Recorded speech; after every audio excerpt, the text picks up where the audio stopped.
La hawla wala quwwata illa billah malam. La hawla wala quwwata illa billah.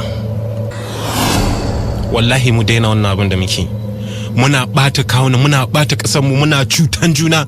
Dan kwangila ya zama dan cuta. Wailul lil mutaffifin.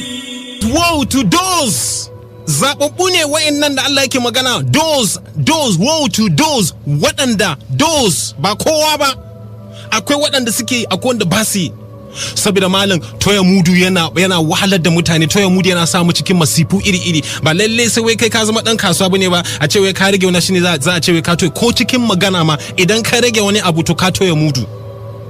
Shi sa wani lokaci wannan shirin yana da zafi, yana sukan mutum a jiki. Haka aka ce da ni, to ni dai na faɗi gaskiyan ne, saboda idan na rage ban faɗa gaskiya ba na toya mudu, ni ma na shiga cikin su. Alladhina idha iktalu ala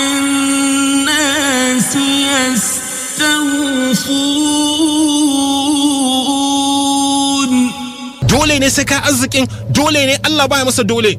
Haka kurin ku tashi kuna cutan mu cikin watan Ramadan ma ba ku daina ba. Allah kuma ya magana akan ku tun lokacin annabi Shu'aib ake ta irin wannan abun, wai har yanzu an ki a daina.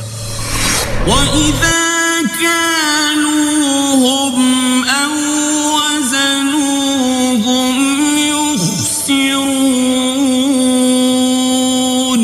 malam ana cin wuta a Najeriya, malam ana cin wuta kuma ba za mu taba fita daga cikin bala'in da muke ciki ba. Zai ta karuwa, yayi ta karuwa wallahi idan ba mu daina ba.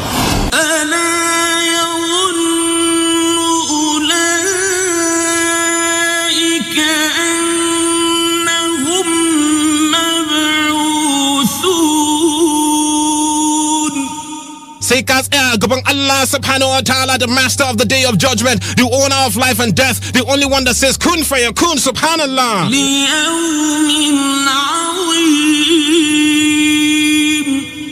Mun zama barayi. We do not fear Allah anymore. We do not fear Allah anymore. What is happening to you and I? What is happening to Nigeria? What is happening to my brothers and sisters out there? Have you forgotten that you are going to be resurrected on the day of judgment, where each and every one of us is going to stand in front of Allah subhanahu wa ta'ala?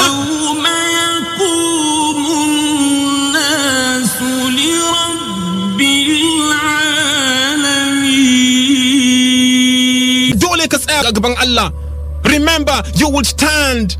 Da wayanda suke aiki a abatuwa ne, masu sai da nama ku ji tsoron Allah, masu sai da kifi ku ji tsoron Allah, masu sai da shinkafa da kayan miya da sauransu, dukkan su gaba daya mu ji tsoron Allah. Wayanda suke aiki a gwamnati ku ji tsoron Allah, da manyan ne da kananan ne, wallahi ku ji tsoron Allah. Wallahi sai Allah ya kona ka, ko kai waye ne, sai Allah ya wulakanta ka daga nan duniya. Zaka ga wulakanci, ba za ka taba yin gaba, ba za ka zo na abu fade har duniya ya tashi.